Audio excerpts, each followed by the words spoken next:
नमस्कार, मैं हूं आपके साथ अमन और आप देख रहे हैं केकेडी न्यूज। अब रुक करते हैं इस वक्त की खबर पर।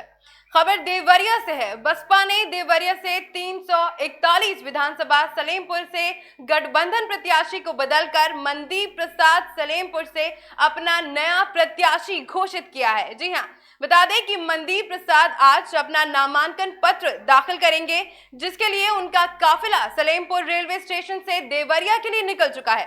इसी मुद्दे पर देखिए हमारे संवाददाता शाहबाज खान की एक खास रिपोर्ट। नमस्कार, आप देख रहे हैं केकेडी न्यूज। हम इस वक्त मौजूद हैं 341 विधानसभा सलेमपुर में। जैसा कि आपको हम बता दें कि यहाँ से भारतीय जनता पार्टी की जो है प्रत्याशी विजय लक्ष्मी गौतम जी हैं, जिनके रोड शो में काफ़ी भीड़ देखी गई थी। लेकिन आज जो है सपा गठबंधन के प्रत्याशी कल नामांकन किए थे, लेकिन आज जो है सपा गठबंधन प्रत्याशी को चेंज करके मनबोध प्रसाद जी को सलेमपुर विधानसभा से प्रत्याशी घोषित किया गया। जैसा कि विजुअल में आप देख रहे होंगे कि उनका भी रोड शो आज जो है नामांकन है वो देवरिया जाएंगे। यहाँ से सलेमपुर रेलवे स्टेशन से उनका काफिला जो है निकल चुका है देवरिया के लिए। जैसा कि उनके भी रोड शो में काफ़ी भीड़ देखी जा रही है। चर्चा का विषय है सलेमपुर विधानसभा में कि विजय लक्ष्मी गौतम का पूरा टक्कर देंगे मनबोध प्रसाद। आप देख रहे हैं केकेडी। आज हम आप पहुंचे हैं। यूपी के विधानसभा चुनाव इस समय अपनी पीक पर है। सभी प्रत्याशी अपने अपने वोटरों को अपनी ओर आकर्षित करने में लगे हुए हैं। देश की सबसे बड़ी तहसील झांसी की मऊरानीपुर विधानसभा के गांवों से चुनावी चर्चा जोरों पर चल रही है। सभी प्रत्याशी साम दाम दंड भेद की रणनीति अपना रहे हैं और अपनी अपनी जीत को सुनिश्चित बता रहे हैं। इसी बीच हमारे संवाददाता मुकेश राजपूत जनता की राय लेने उनके बीच गए और उनसे विचार जाने। आइए सुनते हैं जनता का पक्ष क्या कहती है। मऊरानीपुर विधानसभा की जनता किस प्रत्याशी को अपना मत देकर अपने क्षेत्र के विकास के लिए चुनेगी मऊरानीपुर की जनता। आज हम आप पहुंचे हैं मऊरानीपुर विधानसभा 224 के ग्राम बिजना के तेगैला पर। आइए हम चर्चा करते हैं। हमारे यहाँ कुछ दुकानदार साथी मौजूद हैं। चर्चा करते हैं कि जो विधानसभा चुनाव है, आने वाला चुनाव है, इसमें किस प्रकार की सरकार जनता चाह रही है, किस प्रकार का जो है प्रत्याशी चाह रही है। चाचा नमस्कार, क्या नाम है चाचा? रमाशंकर जी। चाचा जी, विधानसभा चुनाव बहुत नज़दीक हैं, लगभग 7-8 दिन रह गए हैं। आप लोग वोट करने जा रहे हैं, किस प्रकार की सरकार चाह रहे हैं आप? अखिलेश यादव जी की। अखिलेश यादव जी की सरकार किस प्रकार से, कुछ बताएं उनके बारे में। अखिलेश जी ने क्या विकास किया है, क्या किस प्रकार के काम किए हैं, क्यों चाह रहे हैं आप अखिलेश जी को? बहुत कुछ किया। उनके कुछ गिना दें हमें कुछ। एक सीढ़ी बनवाया था वो जी, और बच्चों को वो दिए थे लैपटॉप जी, ठीक, और वो दिया था का किट दी थी, समाजवादी पेंशन भी दी थी जी, काफ़ी काम किए थे। हमारे सामने भाई साहब खड़े हैं। भाई साहब नमस्कार। नमस्कार। हम नहीं जाना, हम पढ़े रहे। अब मैं आपसे एक बात चाह रहा हूं, जो अभी आप वोट करने जा रहे हैं, किस प्रकार का आप प्रत्याशी चुनना चाह रहे हैं? तिलक अहरवार। तिलक अहरवार जी को विधानसभा से प्रत्याशी हैं। हाँ। और भी लोग मैदान में हैं, तो आप तिलक जी को ही क्यों पसंद कर रहे हैं? वो हमारी बिरादरी का है। अच्छा, आपकी समाज से हैं, इसलिए आप अखिलेश जी की सरकार को चाह रहे हैं। जी, देखिए यहाँ हमने बात की है और ये बता रहे हैं कि अखिलेश जी ने बहुत विकास किया है, समाजवादी पेंशन भी दी है, बच्चों को लैपटॉप भी दिए हैं, इसलिए हम समाजवादी की सरकार चाह रहे हैं। हमारे सामने और भी भाई साहब बैठे हैं। भाई साहब नमस्कार। नमस्कार। क्या नाम है भाई साहब का? कल्लू आया। आज जो चुनाव आने वाला है, जी, इसमें आप किस प्रकार की सरकार बनाने जा रहे हैं? सरकार तो अब ऐसा है कि सरकार जो अखिलेश सिंह ने किया है वो आज भाजपा की सरकार नहीं किया है, नहीं कर पा रही है, नहीं कर पाई, वादे करती है सिर्फ। तो आपके यहाँ से प्रत्याशी कौन है समाजवादी पार्टी का? समाजवादी पार्टी से तिलक चंद अहरवार है जी। तो आप लोग तिलक जी को वोट कर रहे हैं? हाँ, तिलक जी को सपोर्ट कर रहे हैं हर दिन। अच्छा, सरकार आप अखिलेश जी की चाह रहे हैं? अखिलेश जी की इसलिए चाह रहे हैं, वो किसानों का हित कहता है, किसानों की मदद कहता है जी, इसी से किसान अखिलेश को चाहते हैं। क्या भैया आप बताएं भैया, बीजेपी पे जाना, वोट की पे जाना। आप बीजेपी को वोट कर रहे हैं, हाँ जी। क्यों ऐसा, क्यों, क्या क्या आपको लग रहा है बीजेपी का क्या ऐसा काम किया है जिसमें आप बीजेपी से? हाँ, काम नहीं करो, बिल्कुल जो काम करो बिल्कुल राइट काम करो। अभी हमारे साथ भाई साहब खड़े हुए थे, उनका कहना है कि अखिलेश जी ने बहुत अच्छा विकास किया है। समय समय की बात है तो उनने भी अच्छा काम करो, इस सरकार में उनने भी अच्छा काम कर रहे हैं जी। तो आप भारतीय जनता पार्टी की सरकार चाह रहे हैं? हाँ जी। लगाए हैं यहाँ पर के जो है उनसे भी हम चर्चा करते हैं कि 2022 का जो चुनाव है उसमें आप किस प्रकार का प्रत्याशी चुन रहे हैं। भाई साहब क्या नाम है आपका? हमारा नाम है गजाज कुशवाहा, यहीं के निवासी? हाँ, बिजना के निवासी। आगे जो अभी विधानसभा चुनाव आ रहा है, आप कैसा प्रत्याशी चुनने जा रहे हैं? कितने हमारे गांव के चुने उन्हीं के संग हम इलेक्शन थोड़ी हैं। तो गांव उन्हीं के संग है हम। तो गांव कहाँ है, आपको कहाँ लग रहा है? जितना वोट के उतना पे पता, हमें पता है कितना है बताओ। तो आपके नजर में अभी कोई प्रत्याशी खड़ा नहीं उतर रहा है क्या? अब नहीं उतर रहा कोई, जिधर सबके वोट जो होते हैं अपने वोट जो। चलिए, बहुत बहुत धन्यवाद भाई साहब। जुड़ूंगा मैं केकेडी न्यूज़ संवाददाता मुकेश राजपूत। बैठे हमारे व्यापार मंडल के जिला उपाध्यक्ष भाई संजू पाठक जी, आइए उनसे खास चर्चा करते हैं चुनावी का। पाठक जी, क्या माहौल है मऊरानीपुर विधानसभा का? भाई साहब, मऊरानीपुर विधानसभा का बहुत अच्छा माहौल है। एक्चुअल में क्या है कि ब्राह्मण समाज से हम और ब्राह्मणों ने जब ठाना है, मट्टी से उठा के राजा बना दिया है लोगों को। चंद्रगुप्त मौर्य राजा चाणक्य से जब वाकया हुआ तो मगध के राजा नंद बाबा से चाणक्य का कोई प्रसंग कर गया तो उनको वो बात खल गई। तो उन्होंने उसी दिन अपनी सखा की गांठ खोलकर बोले जब ये सखा की गांठ जब बनेगी क्या हम इनका रात पात समाप्त कर देंगे। तो उसी समय पर बच्चे खेल रहे थे तो उनमें चंद्रगुप्त मौर्य भी खेल रहा था। तो उनने चंद्रगुप्त मौर्य को उठा के मगध का नरेश बनाया है। वो है ब्राह्मण समाज, वो है चाणक्य जी हमारे। आपका कहने का मतलब क्या है, मऊरानीपुर विधानसभा में क्या स्थिति है चुनाव की? किसको आप लोग वोट कर रहे हैं, किसको अपना विधायक बनाने जा रहे हैं? हम उत्तर प्रदेश में अखिलेश जी की लहर और पार चल रही है और इधर तिलकचंद जी अरबाज जी को हम लोग पूरा सपोर्ट कर रहे हैं। ब्राह्मण समाज, उसमें हमारे चाचा जी हैं देवेंद्र पाठक, कतौली चाचा जी हैं, हनुमान चौबे जी हैं, पूरा समाज जो बड़े पदाधिकारी समाज के हैं वो सब लोग ताकत से उनके साथ लगे हैं। गांव जाकर कैंपेन कर रहे हैं। ब्राह्मण समाज ने ठाना है तिलक जी को विधायक बनाना है। और सबसे बड़ी बात क्या है कि ब्राह्मण किसी का मोहताज नहीं है। ब्राह्मणों ने इतिहास बदले हैं। ब्राह्मण अखिलेश जी के साथ रहा है इस समय 2022 में, तो ऐसा प्रतीक हो रहा है कि अखिलेश जी की सरकार बनेगी। ब्राह्मण बहन जी के साथ रहा तो बहन जी की सरकार बनी है। ब्राह्मणों ने इतिहास बदले हैं, वो कौम है ब्राह्मण। और ब्राह्मण की बात मऊरानीपुर की सीट पे विधानसभा 224 पे ब्राह्मण तिलक जी का भरपूर सहयोग कर रहा। केकेडी न्यूज़ वक्त हो गया रिपोर्ट का। तो आइए नजर डालते हैं इस वक्त की कुछ खबरों पर। सबसे पहले खबर हाथरस से आ रही है। हाथरस के विधानसभा 78 और विधानसभा 79 से बसपा के राष्ट्रीय प्रवक्ता सीमा कुशवाहा ने घर घर जाकर वोट मांगे, जहां उनका फूल मालाओं से जोरदार स्वागत किया गया।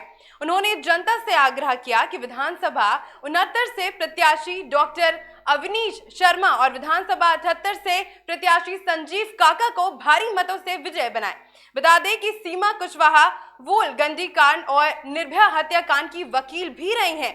जनता से रूबरू होते हुए सीमा कुशवाहा ने क्या कुछ कहा, आइए सुनते हैं इस रिपोर्ट में।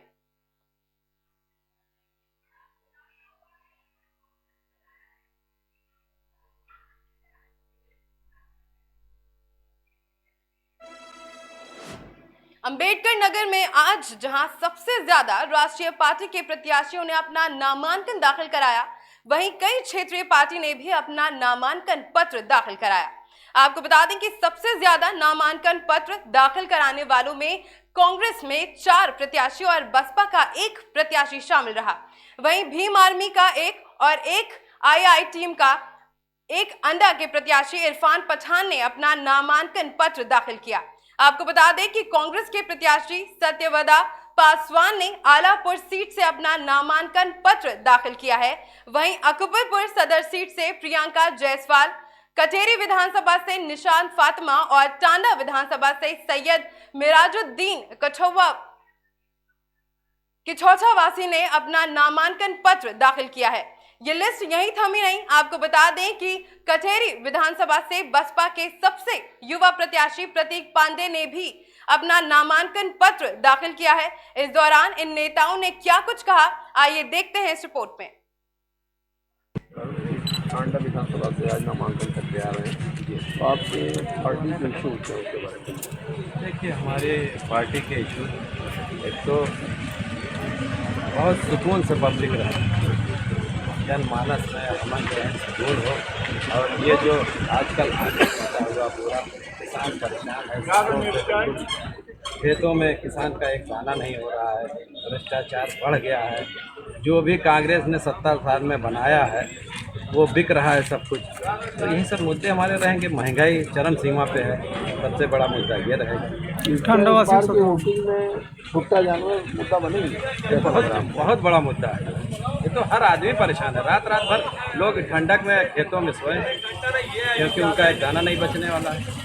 टांडा वासियों का मुद्दा जो है, टांडा से आप टिकट डाल रहे हैं, टांडा मुस्लिम बहुत क्षेत्र है और वहाँ पर आप भी एक मुस्लिम प्रत्याशी बहुत अच्छा जो बसपा के टिकट पर चुनाव लड़ रहे हैं और भी कुछ पार्टियां हैं जो मुस्लिम वोट काटेंगी, तो कैसा लग रहा है आपका समीकरण करते हुए वहाँ दिखाई दे रहा है? देखिए, मेरा मसला ये है कि मेरे तो हर धर्म और जात के लोग मेरे साथ जुड़े हैं कांग्रेस के साथ। और दोस्त अशरफ का ये मामला है कि हमारे भाई हैं। मैं इतना कहना चाहता हूँ कि टिकट खरीद के वो आए और जहाँ से खरीद के आए पब्लिक ध्यान रही।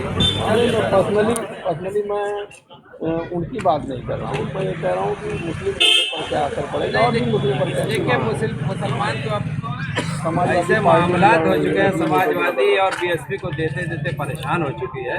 तो मुसलमान तो अब सोच रहे हैं कि हमें भैया वापस पुराने अपने घर जाना। तो मुसलमान अब टांडा को प्लेट बिजली जनता चाह रही है, बिल्कुल चाह रही, ज़बरदस्त चाह रहे। और आप आने वाले टाइम में देखिएगा कि कांग्रेस की वहाँ से सीट मिलेगी, मुझे उम्मीद है। जी, आप नामांकन करके आ रहे हैं, तो पहले तो आप अपने पार्टी का घोषणा पत्र क्या उसके बारे में बताइए। हमारी पार्टी का घोषणा पत्र शुरू से रहा है विकास के मुद्दे को लेकर के, रोजगार के मुद्दों को लेकर के, किसानों के हित के मुद्दे को लेकर के। और जिस तरीके से प्रियंका गांधी जी ने माना है कि हमें जो देश और प्रदेश की आधी आबादी है महिलाएं, उनको आगे करना है, तो माननीय प्रियंका गांधी जी ने साबित कर दिया है अम्बेडकर नगर में कि 5 विधानसभाएं हैं, जिसमें 4 विधानसभाएं उन्होंने कांग्रेस पार्टी से महिलाएं दी। इसमें एक निशांत फातिमा 277 से कटेरी है। इसके पहले भी कांग्रेस के चुनाव, कांग्रेस के रूप में जिला पंचायत का चुनाव इन्होंने सारे दल को जो है सारे दल को पीछे किया था। निर्दल भी किसी तरीके से लास्ट में ये आपकी पार्टी ने भर्ती विधान बनाए हैं और उसको जारी करने से रोक भी लगा दी गई है, तो उसमें क्या है, वो क्यों रोकी गई है? रोक नहीं लगाई गई है, उसमें भर्ती विधान की जारी है। जब समय मिलेगा तो उस काम को जो है आगे बढ़ाया जाएगा। क्या क्या है उसमें भर्ती विधान? जो रोजगार के मैटर को लेकर के है, नौजवान को लेकर के है, युवाओं को लेकर के है, सारे मुद्दों को लेकर के हमको जब समय मिलेगा और जनता हमको उस लायक करती है तो हम करेंगे। वो आगे भी किए हैं। किसानों के मुद्दे को लेकर के, किसानों के कर्जे को लेकर के जो है जिस तरीके से लोग किसान परेशान हैं, समय आने पे कांग्रेस जैसे पहले करती थी उससे भी और ज़्यादा जो है करने का काम करेगी किसानों, नौजवानों, रोजगारों के लिए। युवाओं को रोजगार देना, शिक्षा, बच्चों को शिक्षा, अच्छी शिक्षा देना, महंगाई से देख रहे सब त्रस्त है। अच्छा, महिलाओं को सुरक्षित रखना। ये आप एक महिला हैं, तो आप महिलाओं का दर्द अच्छी तरीके से समझते होंगे। तो महिलाओं के लिए क्या करेगी आपकी पार्टी? महिलाओं के लिए तो प्रियंका जी ने बहुत सारी प्रतिज्ञाएं तो घोषणा पत्र में है। महिलाओं के लिए बहुत कुछ करेंगे। आपकी आशा बहुएं हैं, उनको 10,000 मान दे, आंगनबाड़ी को वृद्धा पेंशन 1,000 प्रति माह, बस सेवा फ्री कर दी जाएगी। ऐसे बहुत सारे मुद्दे हैं महिलाओं के लिए। यहाँ पर हमेशा जो है समीकरण जाति ही रहा है, वही कामयाब हुआ। तो इस बार कुछ परिवर्तन जनता चाह रही है या उसी पुराने पैटर्न पर ही वोट करेगी? ये नहीं, परिवर्तन पूरा है इस बार। बस वैसे समाज लोग के साथ है। हर वर्ग हर वर्ग के लोग मेरे साथ यानी वो जो पुराना समीकरण वो टूटेगा। पूछिए। हाँ तो एक चीज़ आपसे हम जानना चाहते हैं कि कांग्रेस प्रियंका गांधी का ये कहना है लड़की हूँ लड़ सकती हूँ, ट्रेंड बहुत चला है, तो क्या इसका जो है लाभ आपको फील्ड में कहीं देखने को मिल रहा है? लड़की हूँ लड़ सकती हूँ, ये कोई राजनीतिक मुद्दा नहीं है, ये सामाजिक मुद्दा है, ये बहुत व्यक्तिगत मुद्दा है। ये हमारी प्रियंका गांधी जी जगह जगह जाती हैं, महिलाओं से मिलती हैं और महिलाओं को प्रेरणा देती हैं कि आगे बढ़ो। नहीं, ये आप फील्ड में जा रही हैं, आप चुनाव मैदान में प्रत्याशी हैं और जिनका नारा है उन्हीं पार्टी प्रत्याशी हैं, तो इसका आपको बेनिफिट मिल रहा है कि क्या असर दिख रहा है कि नहीं? पूरा समर्थन महिलाओं को मिल रहा है, पूरा उनको सहयोग मिल रहा है महिलाओं का। दूसरी चीज़ है, एक वयस्क समाज है, आप भी जनता भी किसी आपको प्रणाम, आपके चैनल को भी। मैं युवा हूँ, युवाओं के मुद्दे हैं। कटहरी की जनता को एक नया चेहरे का बहुत ज़्यादा उम्मीद थी, तो जनता बहुत ही खुश है। आप जनता में सर्वे कराइए और बहुजन समाज पार्टी हमेशा जीतती आई है, तो बहन जी का जो पार्टी का एजेंडा है उस पर काम करने का प्रयास करूँगा और सब बहुत मंगल है। अच्छा जी, आप काफ़ी पढ़े लिखे हैं और बाहर से पढ़ाई करके आए हैं, तो वहाँ के डेवलपमेंट स्ट्रेटजी में और यहाँ के डेवलपमेंट स्ट्रेटजी में आपको क्या फर्क है? भारत में इम्प्लीमेंटेशन बहुत बड़ा मुद्दा है, इंफ्रास्ट्रक्चर बहुत बड़ा मुद्दा है। ये दो प्रथम बहुत ही ज़्यादा इम्पोर्टेंट मुद्दे हैं। शिक्षित हूँ, चाहता हूँ सब शिक्षित हों। मेरे गांव के गरीब व्यक्ति के भी घर में जो बच्चे हैं, युवा हैं, वो भी मेरी तरह शिक्षित हो। इस ज़मीन ने, अम्बेडकर नगर की ज़मीन ने मेरे परिवार मुझको बहुत कुछ दिया, अब मैं इसको लौटाना चाहता हूँ। अब आप अगर चुने जाते हैं वहाँ से विधायक, तो आप क्या कुछ करना चाहेंगे कटहरी? बहुजन समाज पार्टी की जो भी नीतियां हैं, उन नीतियों का इम्प्लीमेंटेशन, क्योंकि सरकार बहन जी की ही आएगी, इसके लिए सब निश्चिंत रहें। एक विधायक के तौर पे, एक जनसेवक के तौर पे, एक नेता के साथ साथ, विधायक के साथ साथ एक बेटा के तौर पे ये जनता मुझे यदि चुनती है, जो कि मुझे पूर्ण विश्वास से चुनेगी, तो मैं उनका सेवक बन करके उनके व्यक्तिगत मसले डीएम एसपी से लेके विधानसभा स्तर पर जो सारे मुद्दे हैं उनको उनकी मदद करूँगा। धन्यवाद। टांडा विधानसभा से नामांकन करके आ रहे हैं, तो क्या इशूज़ हैं आपकी पार्टी में? कि हमारे इश्यूज़ तो सबसे बड़ा इश्यूज़ है कि हर समाज को इंसाफ दिया जाए, और ये जिस तरीके से हर दबे पिछड़ों के साथ नाइंसाफियाँ हो रही हैं, हमारी प्रथम लड़ाई यही है कि लोगों को शिक्षा, स्वास्थ्य और इंसाफ के साथ समाज को स्थापित किया जाए, इसीलिए चुनाव में अभ्यर्थ करें। अच्छा, अभी जावेद सिद्दीकी ने बताया कि शायद उनको आपने कुछ मारने की धमकी दिया है, उसी तरीके की बात की उनके साथ आपने। वहाँ पे बहुत सारे मेरे वकील साहब भी बैठे, तो मुझको साइको टाइप का कुछ लगा आदमी, इसीलिए मैं उस पर ज़्यादा कमेंट टिप्पणी नहीं करना चाहता। मेरी ऐसी कोई बात नहीं है। ये क्या उनके आरोप जो है वो गलत है? भाई मैंने बताया ना कि जब मेंटल आदमी हूँ तो मैं क्या उस पर टिप्पणी करूँ। अगर आप कोई आ करके कुछ भी बोलने लगे तो मैं हर चीज़ों पर टिप्पणी करना मुनासिब नहीं समझता। बाकी वहाँ काफ़ी लोग रूम में मौजूद थे, अब वो सब जान रहे हैं, प्रशासन के अधिकारी थे, तो उसमें मैं क्या टिप्पणी करूँ। अगर आदमी मेंटल है तो उसमें टिप्पणी करना, भाई आपको भी सवाल नहीं करना चाहिए। अगर उसकी आप मेंटल फिगर को जानते होंगे तो शायद बस सवाल नहीं करना चाहिए था आपको। टांडा का जो मुद्दा है, बिजली का सबसे बड़ा मुद्दा माना जा रहा है, उस पर आपका क्या कहना है? देखिए, टांडा का बिजली ही मुद्दा नहीं है। टांडा का बिजली के साथ साथ बहुत सारे मुद्दे हैं जिसको लोग बिजली की आड़ में अवॉइड कर देते हैं, समझ रहे हैं। टांडा में नौजवानों की जो बेरोजगारी कंडीशन है वो मुद्दा है। टांडा में मुसलमानों की, मुस्लिम कम्युनिटी और दलित समाज की जो अशिक्षा का मुद्दा है। टांडा में टूटी हुई सड़कों का मुद्दा है। टांडा में नगर पालिका के अंदर हो रहे भ्रष्टाचार का मुद्दा है। टांडा में मुसलमानों के साथ हो रही नाइंसाफ़ी का मुद्दा है। तो बहुत सारे मुद्दे हैं जो अक्सर हमारी कम्युनिटी को बिजली की आड़ में दबा दिया जाता है कि ये बिजली के चक्कर में अपने सारे मुद्दों को भूल जाएं। हम जब चुनाव जीतेंगे तो इंशाअल्लाह ताला हर मुद्दों को उजागर करके उस पर भली बात ही हर समाज को इंसाफ देने की कोशिश करेंगे, वो कोई भी समाज। उत्तर प्रदेश में विधानसभा चुनाव के पहले चुनावी रण में जबरदस्त घमासान देखने को मिल रहा है। सभी राजनीतिक पार्टियों का आरोप प्रत्यारोप का सिलसिला थमने का नाम ही नहीं ले रहा। सभी पार्टियां नए नए वादे व्यापार जनता को लुभाने में लगी हुई हैं और इसी कड़ी में कांग्रेस प्रत्याशी भगवान दास कोरी ने भी जनता से कई वादे किए हैं। चुनावी चर्चा के दौरान भगवान दास कोरी ने क्या वादे किए हैं, आइए जानते हैं इस रिपोर्ट में।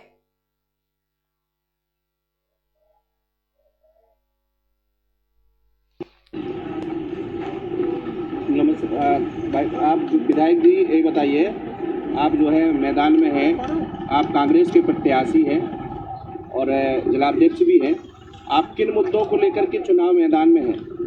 धन्यवाद आपका। पहले तो एक अंतरात्मा की आवाज़ आपके मुंह से निकली है। मैं विधायक का प्रत्याशी हूँ, लेकिन मुझे अब ये पूर्ण विश्वास हो गया है कि आपके मुखारबंद से हमने सुना विधायक जी, तो ये आपको मैं बहुत बहुत हृदय की गहराइयों से धन्यवाद देना चाहूँगा। कांग्रेस पार्टी आज जनता की पीड़ा और जनता की मांग पर भगवान दास कोरी चुनाव मैदान में उतरा है। और वास्तव में भगवान दास कोरी चुनाव नहीं लड़ रहा, हमारे मऊरानीपुर क्षेत्र की, हमारे मऊरानीपुर विधानसभा की जनता, आम जनता चुनाव लड़ रही है। क्योंकि मैं एक गरीब परिवार से बिलोंग करता हूँ। राजनीति का सफ़र मैंने 35 साल पहले शुरू किया था, 12 साल की उम्र से। आज तक कांग्रेस में रहा हूँ, कहीं किसी तरफ मैंने पलट के नहीं देखा, ना कि चेष्टा की। हमने जो प्रतिज्ञाएँ ली हैं, उत्तर प्रदेश में जो प्रतिज्ञाएँ हमारी राष्ट्रीय महासचिव प्रियंका गांधी वाड्रा ने और कांग्रेस ने जो प्रतिज्ञा ली हैं, और हमने जो अपने क्षेत्र के लिए प्रतिज्ञा ली हैं कि यदि हमारे मऊरानीपुर विधानसभा की जनता भगवान दास कोरी को चुनती है तो सबसे बड़ी विडंबना इस क्षेत्र की पानी की विकराल समस्या है। लाखों एकड़ जमीन सिंचित बिना पानी के असिंचित रह जाती है। तो सबसे पहले नहरों का धुलीकरण करवाया जाएगा। हर खेत पे, हर मेड़ पे पानी भेजने की व्यवस्था की जाएगी। और जनता, आम जनता, कई गांव, कई ग्राम, कई नगर ऐसे हैं कि जहां पीने की पानी की विशाल किल्लत है, वहां ट्यूबवेल, बड़े बड़े ट्यूबवेल, बोरवेल करा करके टंकी बनवा के पानी की सुचारू व्यवस्था की जाएगी। सकरार, टहरौली, टोरी फतेहपुर, बघेरा, उल्लन, रानीपुर में बच्चों के लिए हमारे नौजवान युवा साथी जो कांग्रेस से जुड़े हैं, हमारे साथी, उन्होंने हमको बताया कि यहाँ मिनी स्टेडियम की खेलकूद के लिए व्यवस्था हम करेंगे। हर 15 किलोमीटर के बीच में एक सरकारी इंटर कॉलेज की स्थापना कराई जाएगी, ताकि हमारी बच्चियों को, हमारे भाइयों को असुविधा ना हो। हर 10 किलोमीटर के दायरे में सुविधा युक्त सरकारी अस्पतालों का निर्माण हम करवाएंगे। इस बार देवरिया के सलेमपुर विधानसभा सीट से बसपा प्रत्याशी राजेश भारती ने पर्चा दाखिल कर चुनावी मैदान में कदम रख दिया है। देवरिया जिले में पर्चा दाखिल करने के बाद मीडिया से बातचीत करते हुए उन्होंने क्या कुछ कहा, आइए देखते हैं इस रिपोर्ट में। आ चुका है, इस बार बीएसपी क्या रंग रही है? बीएसपी की सरकार बन रही है और पहले यूपी में बनेगी, फिर 24 में केंद्र में बनेगी। मुद्दे क्या रहेंगे? मुद्दे हमारे हैं विकास के, रोजगार के और महंगाई कम करने के। जिससे जनता आपको विकास विधानसभा लखनऊ पहुंचाती है, तो सलेमपुर जनता के लिए क्या करेंगे?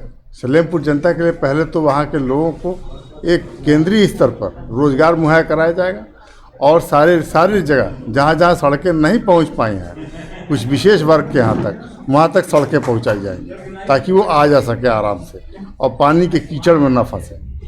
बेरोजगारी को लेकर जो जनता में आक्रोश है, क्या सरकार उसने ठोस कदम उठाएगी? हम लोग 10 लाख रोजगार दे रहे हैं। जैसे हमारी सरकार बनती है 10 लाख रोजगार हम मुहैया कराएंगे। इसके पहले भी 2007 से 12 तक हमारी सरकार रही है और उस सरकार में हमने 1,08,000 भर्तियाँ की थी सफाई कर्मियों की, और हमने बैकलॉग को भी भरा था। जो बैकलॉग जिसको ये 7th कमीशन में ये जीरो कर दे, नलीफाई कर रहे हैं, उसको भी हमने भरा था। कि क्षेत्र की जनता में क्या संदेश देना चाहेंगे? अपने देश की जनता में ये संदेश देना मैं चाहूँगा कि पहली चीज़ तो ये है कि सबको रोजगार दिया जाए और सबको स्वास्थ्य और पीडीएस सिस्टम जो है, पीडीएस सिस्टम। विधानसभा चुनाव का आगाज। देवरिया की रुद्रपुर विधानसभा सीट से कांग्रेस प्रत्याशी अखिलेश प्रताप सिंह ने नामांकन पत्र दाखिल किया है। बता दें कि अखिलेश प्रताप सिंह को 31 दिसंबर 2018 को राहुल गांधी द्वारा कांग्रेस का राष्ट्रीय प्रवक्ता बनाया गया था। नामांकन के बाद मीडिया से मुखातिब होते हुए अखिलेश प्रताप सिंह ने क्या कुछ कहा, आइए देखते हैं इस रिपोर्ट में। विधानसभा चुनाव का आगाज हो चुका है, इस बार कांग्रेस पार्टी क्या रंग ला रही है? कांग्रेस पार्टी सबसे बड़ी लार्जेस्ट पार्टी उत्तर प्रदेश में बन के उभरने वाली है, क्योंकि जनता ने पिछले लगभग 32 वर्षों से हर गैर कांग्रेसी सरकारों को, जितनी गैर कांग्रेसी पार्टियां हैं उनकी सरकारों को देखा है और सब लोगों ने सिर्फ इस प्रदेश की जनता को चुना है। मुद्दे क्या हैं? विकास, रोजगार, नौकरियां, सुरक्षा, कारोबार। लड़ाई किससे आपकी? लड़ाई देखिए जगह जगह अलग अलग लोगों से लड़ाई है। कई जगह तो बीजेपी से लड़ाई है कांग्रेस पार्टी की, क्योंकि सत्ता में वो है और वो सत्ता में रहने के बावजूद 5 साल हुकूमत करने के बाद और दिल्ली में 8 साल से हुकूमत करने के बाद एक लफ्ज भी काम की बात नहीं कर रहे हैं। बेरोजगारी को लेकर जो जनता में आक्रोश है उसमें ठोस कदम उठाएगी सरकार? एकदम। कांग्रेस पार्टी तो बेरोजगारी के लिए हमेशा काम करती रही। कांग्रेस पार्टी ने सबसे ज़्यादा रोजगार दिया इस देश में और कांग्रेस पार्टी जो है लोगों के मुद्दों और मूल्यों पर राजनीति करती है, वो काम करती है, काम करके दिखाया है। मनमोहन सिंह की सरकार ने पिछले 10 वर्षों में 20 करोड़ लोगों को गरीबी रेखा से बाहर निकाला है और आप लोगों ने इसी सरकार का सर्वे देखा होगा। इसी सरकार ने 27 करोड़ लोगों को गरीबी रेखा के नीचे ला दिया। इसी सरकार ने सर्वे देखा होगा आप लोगों ने। 56% गरीब लोग जो है और गरीब हुए हैं।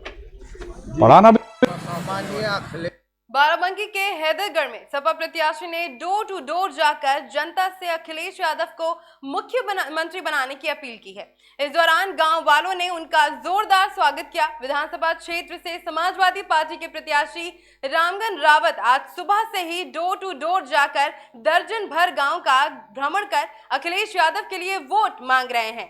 27 फरवरी को होने वाले मतदान में ज्यादा से ज्यादा मतदान सपा के पक्ष में कराने की अपील की है। इस मौके पर पूर्व विधायक और सपा प्रत्याशी रामगन रावत के साथ वेद वाजपेयी, गौतम पाठक आदि समेत सैकड़ों समर्थक मौजूद रहे। सामान्य अखिलेश यादव जी ने बनाया, उसका नाम भगवान विष्णु के नाम पर रखा। इन्होंने उसका नाम बदल दिया, अटल बिहारी वाजपेयी कर दिया। विष्णु जी का इनके ऊपर श्राप है, नेस्त नाबूद हो जाए, पता ही नहीं लगे कहाँ चले गए। सपा आज आगामी में 2022 में कैसे कितनी प्लस सीटों से जीती? 300 प्लस के ऊपर जाएगी, कम से कम 300 प्लस। धन्यवाद पाठक जी। मैं पिछड़ा वर्ग महासचिव अजीत कुमार। आपका नाम? अजीत कुमार, पिछड़ा वर्ग महासचिव विधानसभा हैदरगढ़।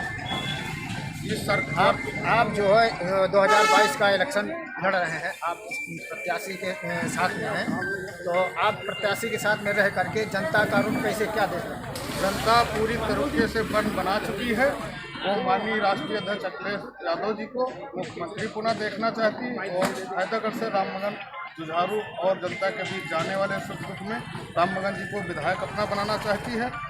वर्तमान सरकार ने सिर्फ झूठ पे झूठ बोलने का काम किया है। माननीय आदरणीय मुख्यमंत्री योगी जी के ऊपर खुद 46 मुकदमे लगे थे। 300 से ऊपर इन्होंने ब्राह्मणों की हत्या कराई है, इसका गवाह है पूरा प्रदेश। खुशी दुबे जो 3 दिन की ब्याही महिला और चौथे दिन की विधवा और पांचवें दिन उसको कारागार में डाल दिया जाता है गुंडा एक्ट के माध्यम से। बताइए ये अन्याय है कि नहीं है? आप कमलेश तिवारी हत्याकांड ले लीजिए, मनीष तिवारी हत्याकांड ले लीजिए, गाजीपुर, बलिया, बनारस, आप जो है इलाहाबाद, रायबरेली, हरदोई, उन्नाव, कोई ऐसी जगह बची नहीं है जहां ब्राह्मणों की हत्याएं न हुई हो। और गाय की हत्या इन्होंने कराई। आज कोई भी इनका देख लीजिए गौशाला, मेरे साथ चलिए, 10-20 गायें तड़पती रहती हैं और मर जाती हैं। अभी 3 देखती भी है लेकिन सुनती नहीं किसी की। इस सरकार में देखा होगा कि तमाम जानवरों की क्या दुर्दशा है। सड़क पर मृत हालत में पड़े और वो सड़ रहे हैं, बदबू जा रहे हैं, कोई व्यवस्था नहीं। किसान की फसल चल रहे हैं, नुकसान कर रहे हैं, कोई नहीं। ना तो जानवर सुरक्षित, ना कोई किसान सुरक्षित, ना नौजवान सुरक्षित, ना बहन बेटियां सुरक्षित। सारी जो कानून व्यवस्था खबर यूपी के जलेसर से है, जहां नगर में मंडी जवाहरगंज स्थित बिजली घर से लेकर पंजाबी कॉलोनी तक विद्युत लाइन जर्जर स्थिति में है, जिसके चलते आए दिन फॉल्ट और स्पार्किंग होती रहती है। विद्युत तारों में थोड़ी थोड़ी दूरी पर जॉइंट्स हैं और विद्युत तार दुकानों के टीन से चिपक कर गुजर रहे हैं, जिसके चलते कभी भी बड़ा हादसा हो सकता है। बता दें कि दुकानदारों ने कई बार विद्युत अधिकारियों से तार चेंज करने की मांग की है, लेकिन अधिकारियों के कानों पर जूं तक नहीं रेंग रही।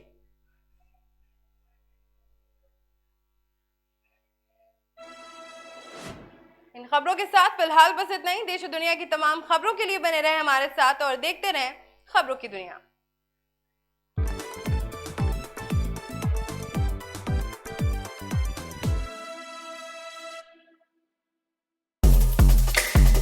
Feel the power of engine.